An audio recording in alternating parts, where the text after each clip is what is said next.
अनि त्यसले अभियान चलाइयो, अभियान चलाउँदा सफल पनि भयो। आज म्याक्सिमम् कति हाम्रो कति 39,435 रुपियाँ रकम जम्मा भएको छ होइन। त्यस्तै कति घरहरू छ? 184 होइन 184 होला, 184सम्म घर जम्मा घरधुरी जम्मा हुनुभयो। उहाँहरू चाहिँ सहयोग गर्नुभयो, उहाँहरूलाई धेरै धेरै धन्यवाद। र बाँकी हाम्रो अध्यक्ष ज्यूहरू हुनुहुन्छ, त्यही भन्नुहुन्छ।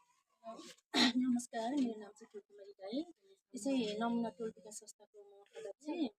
र हाम्रो यहाँनिर हाम्रो बस्तीमा यहीँ हाम्रो भवन पनि नजिकै छ, हाम्रो सिन्धरामासम्म र हाम्रो टोल विकास संस्थाको भवन छ। र यहीँ नजिकै हाम्रो नवीन भाइ भोजपुर हतुवाकडी को भाइ हुनुहुँदो रहेछ। हामी यहीँ नै, तर विगत 2 वर्ष अगाडिदेखिको यहीँ बसिराखेको हामीले पनि देखेको थियौँ।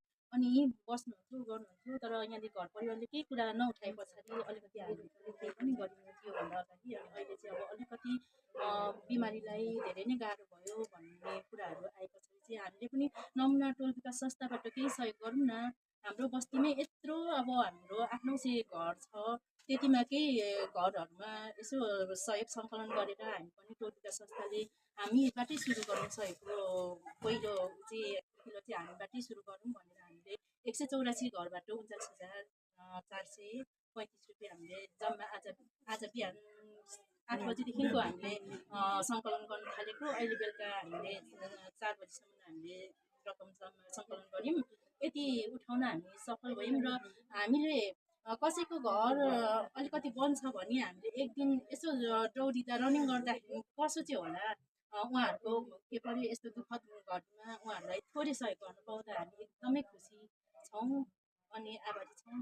अरू अब बाँकी अब अरूहरू सबैजना यो भिडियो हेरिदिनु हुने सबै महानुभावज्यूहरूले देश विदेशमा रहनुहुने हाम्रो मनकारी सहयोगी दाताहरूले हाम्रो नवीन भाइ र उषा बहिनीलाई यो भिडियो हेरेर सहयोग गरिदिनुको लागि पनि हार्दिक गर्दै मेरो 2 शब्द अन्त्य गर्दै हाम्रो सचिवज्यूलाई पनि केही कुराहरू राखिदिनु हुनुको लागि हार्दिक अनुरोध गर्दछु। र निवर्तमान अध्यक्ष पनि हुनुहुन्छ हाम्रो।